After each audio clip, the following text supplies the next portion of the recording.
이 대림절 세 번째 주일은 성서주일로 기쁨의 주일 이렇게 이야기를 해요.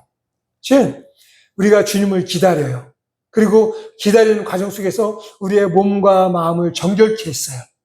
그러면 이제 뭐예요? 주님 오심을 기다리는 거죠. 그분만 오시면 되는 거예요. 그리고 그분 오실 날이 이제 얼마 남지 않은 거죠. 그러니 기다리는 자들의 마음에는 기쁨이, 감사가, 평안이 넘치는 그런 시간이다라는 거죠. 이 한 시간 그 주님을 기다리면서 기뻐하고 평안함을 누리는 그런 우리 모두의 삶이 되어지길 간절히 소망합니다. 그런데 지금 우리가 살아가고 있는 이 시대를 보면 참 많이 풍족해요, 사실은. 부족함 없이 맨날 돈 없어, 뭐 없어 하지만 돌아보면은 자기 먹을 거 다 잘 먹고, 자기 입을 거 다 잘 입고, 이래요. 집에 옷이 가득하면서도 불구하고, 이 TV에서 물건 파는 거, 그거 보다 보면은 그 호스트들에게 홀딱 해갖고서 나도 저거 하나 살까? 나도 저거 하나 살까? 이런 마음. 그러고서 또 나도 모르게 그것을 구매하고 있어요. 그러고 나서 보면은 이 옷은 뭐가 안 좋니? 뭐가 안 좋니? 이렇게 들어요. 그러니까 그만큼 풍족한 삶을 누리면서 살아가고 있는 시대라는 거죠.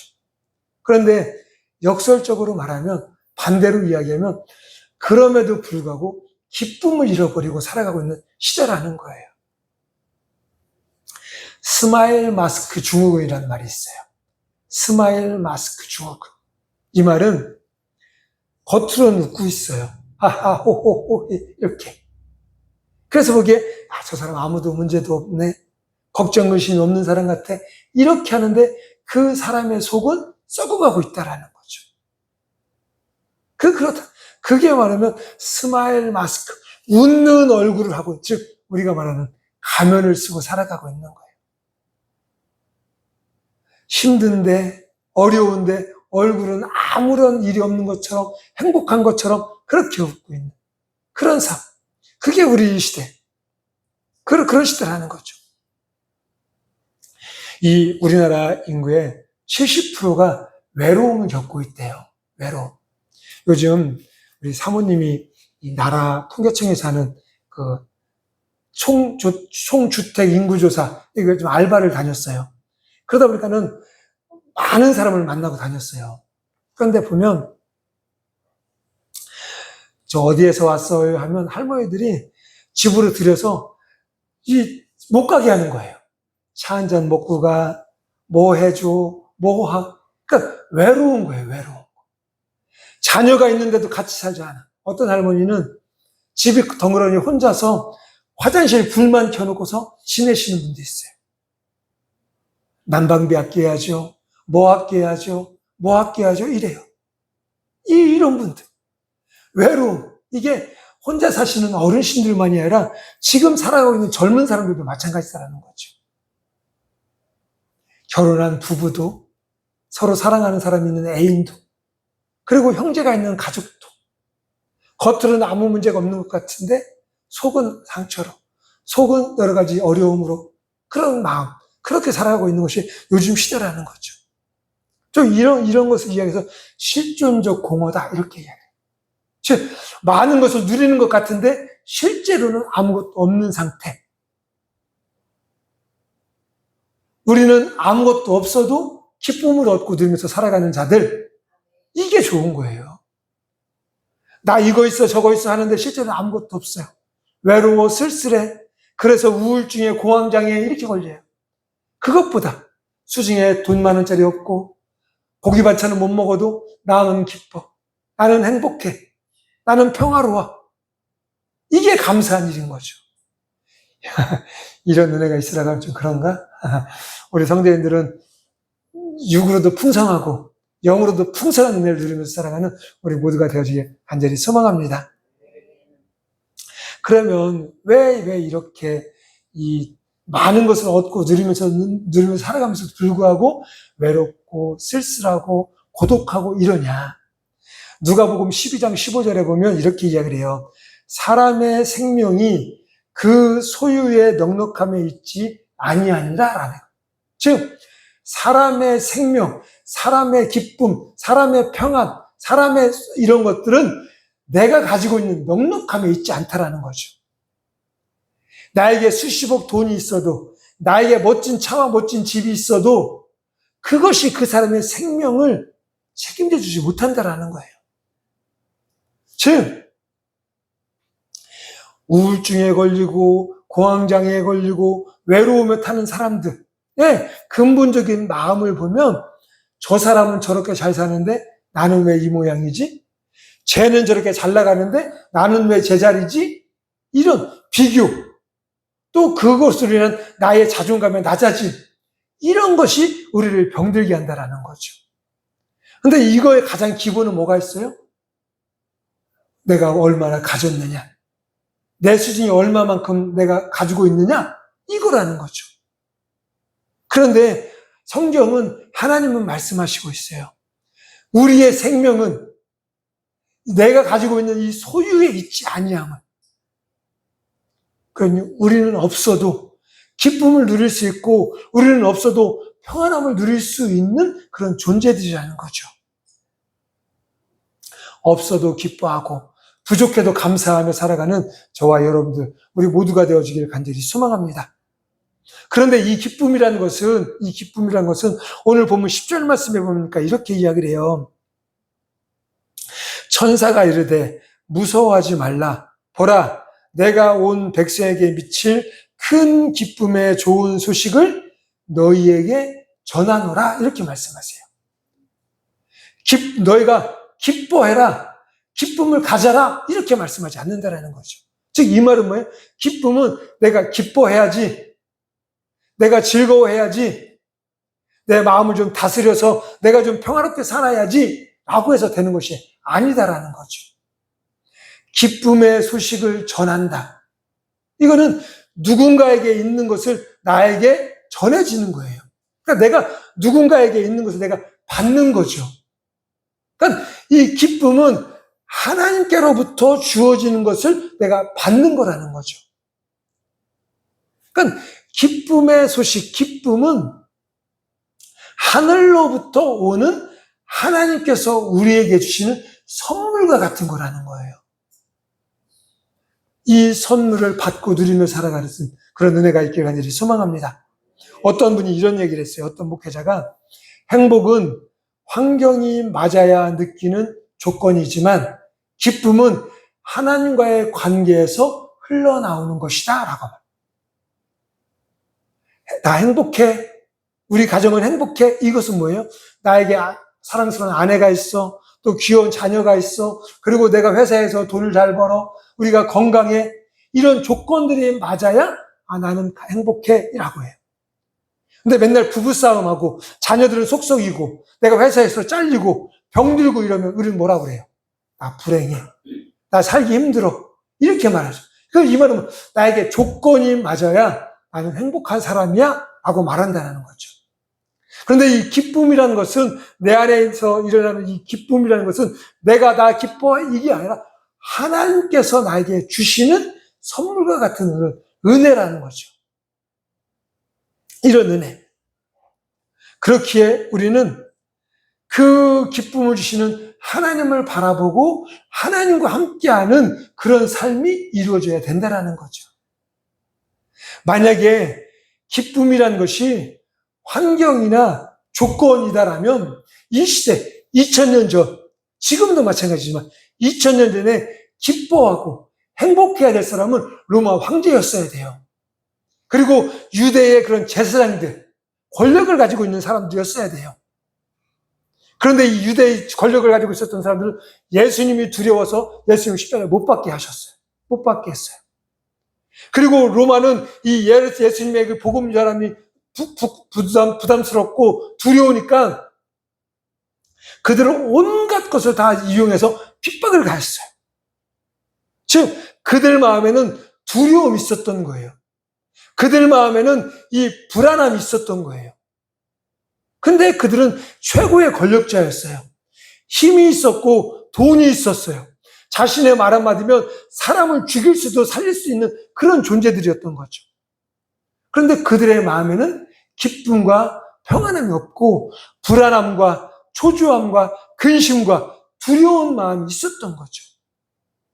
그러니까 이 행복이라는 것은, 이 기쁨이라는 것은 조건이나 환경의 문제가 아닌 우리가 하나님과 함께 하느냐, 내 안에 하나님께서 함께 하시고 계시느냐에 따라 달라진다라는 거죠.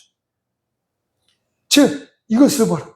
임마누엘의 하나님, 우리와 함께 하시는 그 하나님이 내가 믿고 그분과 함께 살아가는 삶, 그 삶이 가장 기쁨의 삶이고 그 삶이 가장 축복의 삶이 되어지고 있다라는 거예요.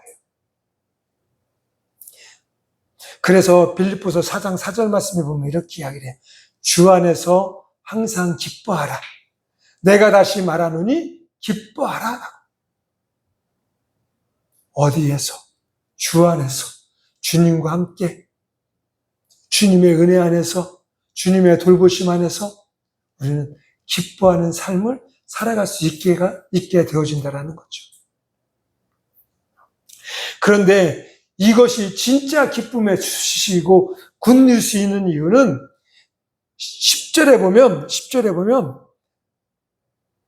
이 소식을 우리에게 전해줬는데 기쁨의 소식이 누구에게 전해졌어요?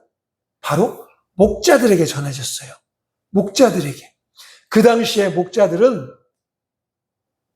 그 당시에 사회에서 가장 천한 그리고 가장 소외된 그런 존재들이 했어요. 왜 그러냐면 그들이 하는 일의 특성상 이 피를 많이 보는 직업이었어요. 피를. 즉, 이 거룩한 존재가 아닌 거룩하지 못한 이런 존재일 수밖에 없는 거죠. 동물의 사체도 만져야죠. 그러다 보면 피도 묻죠. 여러 가지 일들로 이 사람들에게 이 해로움을 끼치는 그런 일들을 많이 하게 됐던 거죠. 그러니까 이들은 하나님께 예배하고 싶어도 예배 자리에 갈 수가 없었어요. 왜? 더러운 존재라. 거룩하지 못한 존재라. 그러니까 사람들로부터 멸시받고 소외당하고 사람들부터 무시당하는 그런 존재들. 그런데 그 기쁨의 소식이 이런 존재들에게 전하여졌다라는 거죠. 사모님 미안한데 저 밖에 문이 열려서 닫혔습니다. 즉 이 말은 뭐예요? 가장 낮은 자, 가장 비천한 자, 가장 부족함이 있는 자, 이런 자들에게 기쁨의 소식이 전해졌다라는 거죠.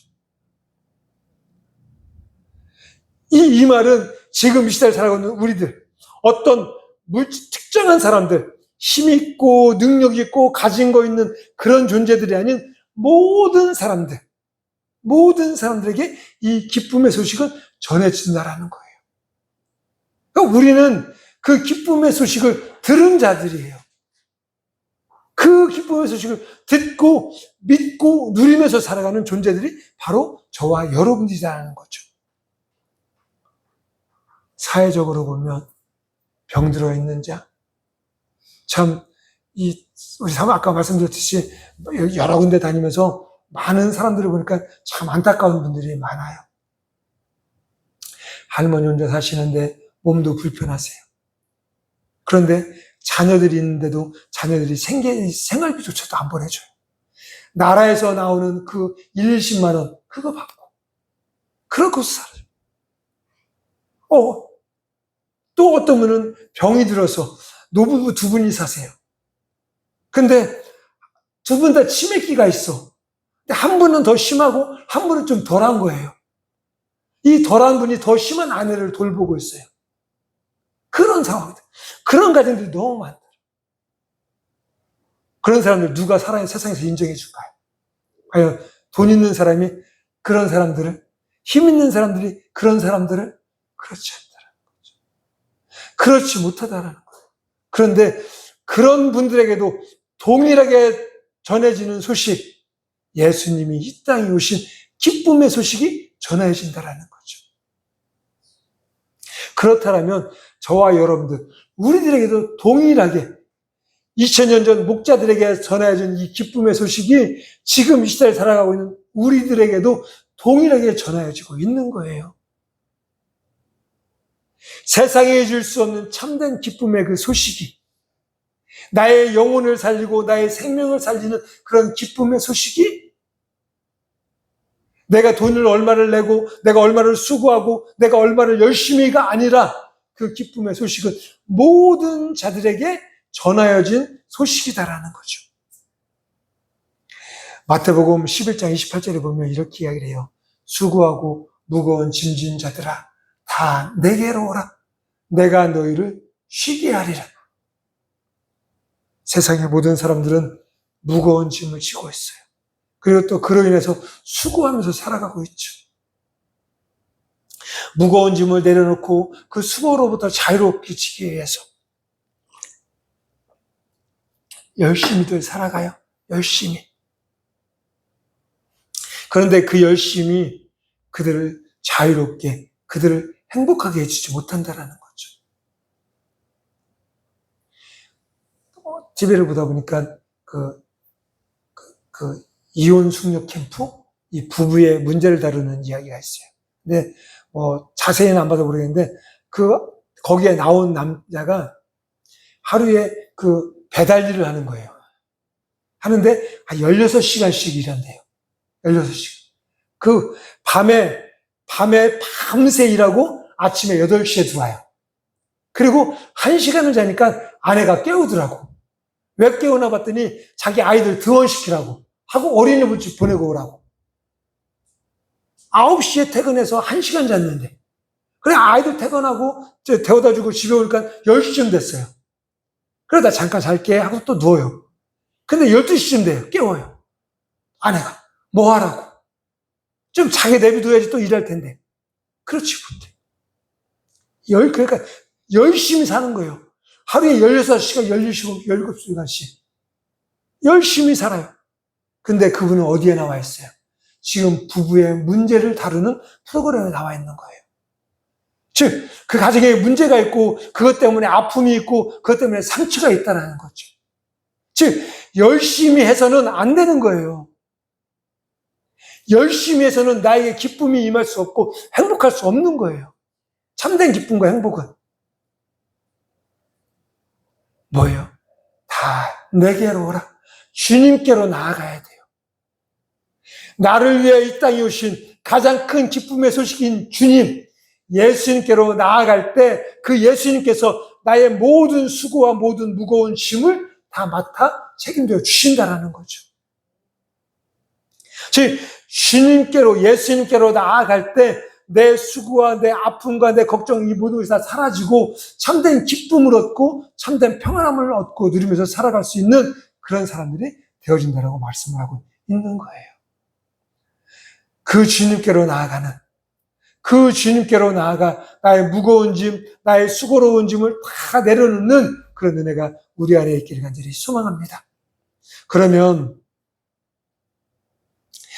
오늘 11절에 보니까 이렇게 얘기해요. 구주가 나셨으니 곧 그리스도 주시다. 그리스도, 구주, 우리의 구원자. 즉 우리를 어둠 속에서, 우리를 고난 속에서, 우리를 힘든 일 속에서 구원해 줄 수 있는 사람, 구원해 줄 수 있는 분, 그분은 누구냐? 바로 예수님이시다라고 말씀하고 있다는 거죠. 이것이 기쁨의 소식인 거예요. 이것이. 내게 조금 힘든 일이 있을 때 나를 누가 도와줄 사람이 있어요. 그러면 그 얼마나 기쁜 소식이에요. 그런데 이거는 그 정도 차원이 아닌 나의 영혼, 육의 죽음의 문제, 이 모든 문제를 해결해 주실 수 있는 그분이 바로 예수님이시고 그분이 나와 함께 하신다라는 거죠. 사도 바울은 하나님의 일을 하다가 옥에 갇혔어요. 복음을 전하고 또 예수님을 증거하다가 매를 맞고 또 옥에 갇히고 많은 어려움을 겪었어요.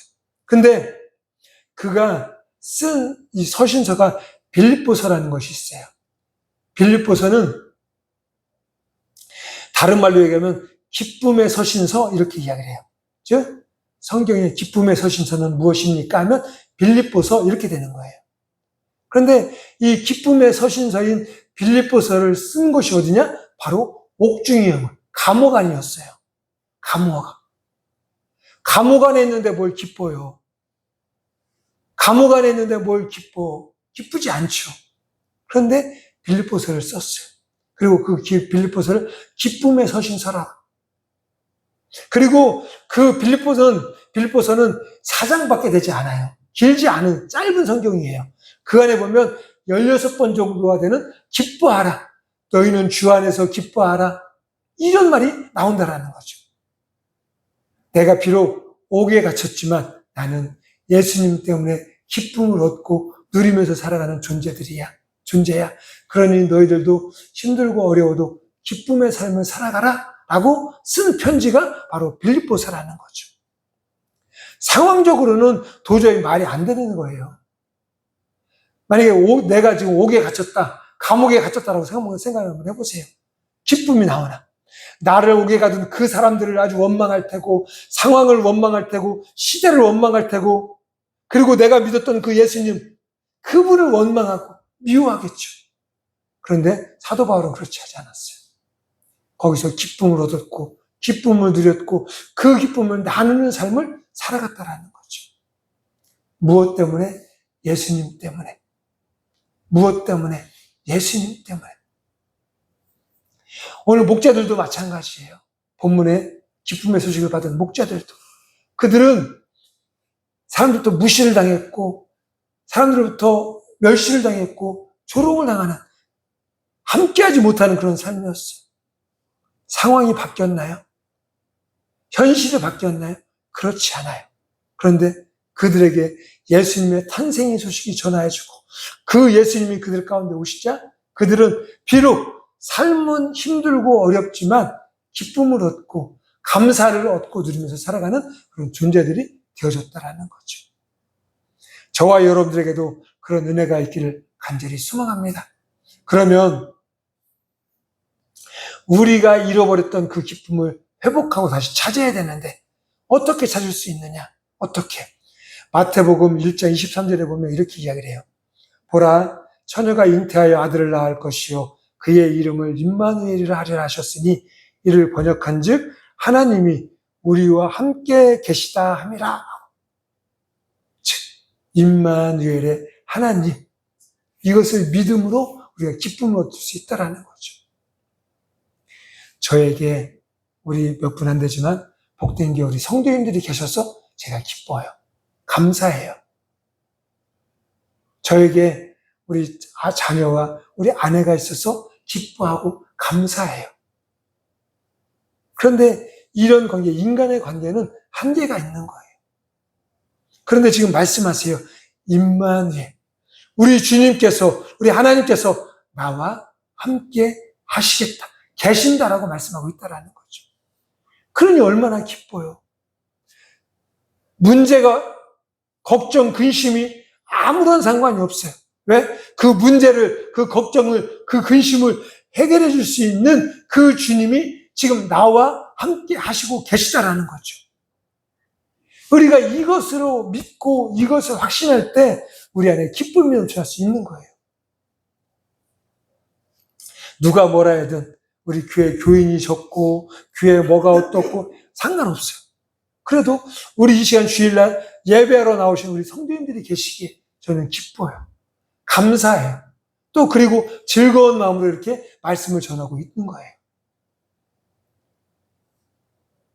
우리 예수님께서, 우리 하나님께서 여러분들과 함께하고 계신 줄로 믿습니다. 이것을 믿을 때 우리 안에 기쁨이 일어나는 거예요. 기쁨이. 왜? 천지 만물의 주인 되신 그분이 나와 함께 하세요. 모든 것을 하실 수 있는 전능하신 하나님께서 나와 함께 하세요. 그러면 내가 낙심할 이유도 없고, 내가 슬퍼할 이유도 없고, 내가 괴로워할 이유도 없는 거죠. 즉 반대로 나는 기쁨을 얻고 누릴 수 있는 그런 사람이 되어진다라는 거죠. 임마누엘의 하나님을 믿고 묵상하며 함께하며 살아가는 우리 모두가 되어지길 간절히 소망합니다. 그리고 또 우리가 기쁨을 회복하는 길은 무엇이냐?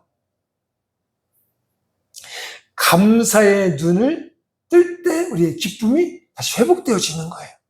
골로새서 보면, 골로새서 3장 17절에 보면 또 무엇을 하든지 말에나 일에나 다 주 예수의 이름으로 하고 그의 힘입어 하나님 아버지께 감사하라 라고 말씀. 즉 모든 일을 통해서 하나님께 감사를 드리는 그런 삶. 우리 사람과의 관계도 마찬가지잖아요. 고마워요, 감사해요 하면 듣는 사람이 어때요? 굉장히 좋아요, 마음. 뭐 해준 것도 없는데, 뭐 내가 잘한 것도 없는데, 이렇게. 그 다음에 어떻게 해요? 더 열심히 해주려고 해요. 더 좋은 것 주려고 해요. 이게 감사의 힘이고 감사의 능력이다라는 거죠. 이 기쁨은 조건이 없는 데서 오는 데가 아니라 나에게 있는 것을 발견하는 데서 오는 것이 기쁨이고 감사라는 거죠. 없어, 안 돼가 아니라, 괜찮아, 할 수 있어, 나 좋아. 이럴 때 우리 안에 기쁨이 일어나게 되어진다라는 거죠. 우리의 입술로 안 돼, 못해, 원망, 불평의 소리가 나면 그것이 나를 잡아. 진짜 안 되게, 진짜 못하게, 진짜 불행하게, 진짜 어렵게 이렇게 만들어지는 거예요. 근데 삶은 좀 고단하고 힘들어도 괜찮아, 좋아질 거야, 고마워, 감사해, 할 수 있어. 이렇게 하면 그 말이 나를 잘되게 하고 또 좋아지게 하고 더 감사가 넘쳐나는 그런 삶으로 만들어질 수 있다는 거죠. 그러니까 우리는 뭘 해야 돼요? 감사의 말을 하고 감사의 삶을 살아가는 그런 은혜가 있어야 된다는 거죠. 얼마나 많은 것을 가지고 있어요. 얼마나 많은 것을. 따뜻한 예배당이 있고 또 우리 함께 예배드릴 수 있는 우리 성도님들이 있고 너무 감사하죠. 그리고 제 수중에 한 10,000원 정도 있나? 하여튼 그런 돈도 있고 많아요. 감사할 조건이 너무 많은 거예요. 그러니까 나에게 있는 것을 가지고 감사하는 삶. 그럴 때 내 안에 기쁨이 넘쳐나게 되어진다라는 거죠. 매일같이 감사하면서 살아가는, 집에 돌아가서도 자녀들한테 고마워, 또 함께하는 자들에게도, 또 만나는 사람들에게도 고마워, 감사해, 이렇게 말할 때 우리의 더 큰 감사와 그로 인한 더 큰 기쁨이 우리 안에 넘쳐나게 되어질 줄로 믿습니다. 그리고 하나만 더 보면 사도행전 20장 35절 말씀에 보면 이렇게 이야기해요. 주는 것이 받는 것보다 복되도다라고 말씀하세요. 즉 우리의 기쁨은 섬김과 나눔을 이룰 때 기쁨이 넘쳐나는 거죠. 이 행복한 사람, 그리고 또 행복을 연구하는 이런 연구팀에서 사람들이 기뻐하는 순간, 기뻐했을 때의 그런 일들 쭉 연구를 했어요. 언제 가장 기뻐하나? 언제 가장 많이 기뻐하나? 이럴 때 쫙 주제를 했는데, 일생에 가장 많이 기뻐하고 좋아했던 때가 언제냐? 나눌 때, 누군가에게 베풀 때, 섬길 때, 이럴 때 그들 안에 이 기쁨이 넘쳐났다는 거죠. 마가복음 10장 45절에 보면 예수님께서 이렇게 말씀하세요. 내가 이 땅에 섬김을 받으려 온 것이 아니라 도리어 섬기고 나를 너희들의 대속물로 주기 위함으로 왔다라고 말씀하세요. 즉 예수님, 이 천지만물의 주인 되신 그 예수님께서 이 땅에 오셨는데 사람들로부터 섬김을 받기 위함이 아니라 도리어 반대로 내가 너희를 섬기러 왔다라고 말씀하신다는 거죠. 그만큼 섬김과 나눔, 이것이 있을 때 우리 안에 기쁨이 넘쳐나게 되어진다는 거죠. 가끔 TV에 막 섬김을 많이 하는 션 같은 사람들. 그 사람은 막 주위의 사람들이 보면은 막 높여주잖아요. 어떻게 그럴 수 있냐, 막 이렇게. 그만큼 섬기자, 나누자, 그의 얼굴이, 그의 마음이, 그에게서 나오는 그런 이유가 풍요로워지고 기쁨이 넘쳐나게 되어진다는 거죠. 그리고 우리 가수 김장훈 같은 사람, 김장훈인가? 그 김장훈 같은 사람들. 그 사람도 지금 돈도 그렇게 많지 않으면서도 수십억을 기부를 해요. 그리고 또 독도나 어려운 데 가서 무료로 막 공연도 하고. 그런데 그게 힘들다, 그게 어렵다, 그런 말 하지 않아요. 기뻐, 도리어 내가 감사해, 즐거워, 그런 일이 이렇게 말하는 것을 볼 수가 있어요. 인간의 눈으로 보면 자신에게 있는 수중에 있어서 돈이 나가는 거예요. 내가 몸을 쓰고 내가 마음을 써야 되는 거예요. 기뻐할 게 뭐 있어요? 그런데 그렇게 하는 사람들마다 다 하는 말이 뭐냐? 기뻐요. 감사해요. 이렇게 말한다라는 거죠. 즉, 나누고 섬길 때 우리 안에 기쁨이 일어나게 되어준다라는 거죠. 말씀을 좀 정리하겠습니다. 대림절 세 번째 주간, 이 주간은 기쁨의 주일이에요. 기쁨의 주간이에요. 주님 오실 그날을 우리가 기대하고 소망하면서 이제 얼마 남지 않은 그분이 오실 때 바라보면서 우리가 기쁨을 누리면서 살아가는 그런 주간이다라는 거죠. 즉, 뭐예요? 세상의 그 물질도, 세상의 그 어떤 것도 아닌 예수님께서 이 땅에, 예수님께서 나에게 오심이 가장 우리에게 기쁨의 소식이고 그분이 내 안에 오셔서 나를 기쁘게 할 수 있다라는 거죠. 그 주님을 내 안에 모시고 기쁨으로 살아가는 저와 여러분들이 되어지길 간절히 소망합니다. 그런데 그 기쁨을 얻기 위해서 우리는 항상 생각해야 될 것이 임마누엘의 하나님, 나와 함께 하시는 하나님, 두려워하지 말고 걱정하지 말고 나와 함께 하시는 그 하나님을 우리가 믿고 바라보면서 살아가는 그런 은혜가 있을 때 우리는 기쁨이 넘쳐나게 될 줄로 믿습니다. 그리고 항상 우리의 입술로, 우리의 삶으로 감사가 나타나고 감사가 이루어질 때 우리 안에 기쁨이 넘쳐나게 되어진다는 거죠. 그리고 하나 더, 우리가 섬기고 나눌 때 우리 안에 더 큰 기쁨과 더 큰 감사가 생겨나게 되어진다는 거죠. 기쁨의 회복을 얻고 누리면서 살아가는 우리 모두가 되어지길 간절히 소망합니다. 예수님을 모시고 그분과 함께 날마다 기쁨의 고백을, 감사의 고백을, 찬양을 올려드리는 우리 모두가 되어지길 간절히 소망합니다. 우리 함께 이 시간 기도하겠습니다. 함께 기도하실 때 주님, 이 기쁨의 날, 기쁨의 시간에 우리들은 정작 그 기쁨을 얻고 기쁨을 누리지 못하고 살아갈 때가 너무나도 많이 있음을 고백합니다. 주여, 우리 안에 오셔서 우리를 기쁨의 사람으로, 주님 주신 참된 평안함을 얻고 누리면서 살아가는 존재로 변화시켜 주시옵소서. 그러기에 임마누엘의 하나님, 또한 감사의 입술이 되게 하시고 나눔과 섬김의 삶이 되어지도록 성령 하나님 도와주시옵소서. 주여 한번 외치며 함께 동성으로 기도하겠습니다. 주여, 아버지